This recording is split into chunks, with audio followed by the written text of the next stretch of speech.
오늘은 유엔이 정한 세계 인구의 날입니다.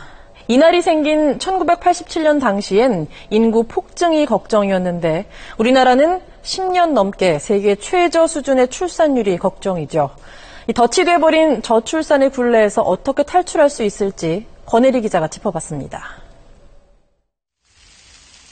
우리나라 여성 1명이 평생 낳는 평균 자녀 수는 지난해 1.19명으로 떨어졌습니다. 출산율 하락세가 가장 심각했던 12년 전 수준으로 되돌아간 겁니다. 2006년 이후 지금까지 53조 원의 예산을 보육 지원 등에 쏟아부었지만 일하는 여성들은 여전히 아이 갖기를 꺼리고 있습니다. 연로하신 부모님한테 맡기는 것도 점점 죄송해지고 둘째까지 낳아서 또 맡긴다는 건 제가 회사를 그만두지 않는 한은 과연 키울 수 있을까? 여성의 초산 연령이 높아지는 것도 저출산 문제를 더 어렵게 하고 있습니다. 보육 지원만으로 한계에 봉착하자 정부는 신혼부부 주거 지원 확대 등 결혼 지원 방안까지 모색 중이지만 실효성은 미지수입니다.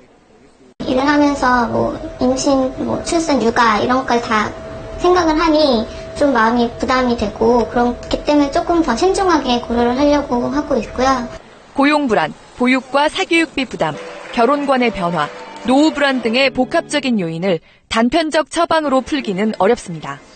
여성이 결혼을 통해서 사회생활이나 이런 걸 이제 희생했음에도 불구하고 그게 노후 보장을 해준 측면이 있었는데 결혼이란 제도가 여성에게 그런 안전망으로서의 기능은 약해졌다고 볼 수 있고요.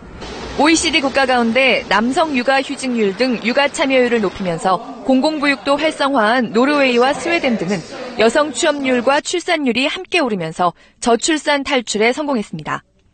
반면 전업주부에게 출산과 양육수당을 집중 지원했던 일본은 여전히 초저출산국 상태입니다. 양육수당보다는 보육정책을 보다 강조하고 집중할 필요가 있을 것 같습니다.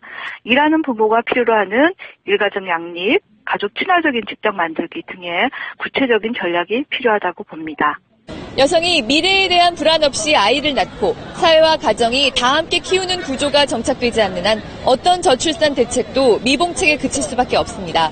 그런 분위기가 자리 잡을 수 있도록 사회적 역량과 관심이 집중돼야 할 때입니다. SBS 권혜리입니다.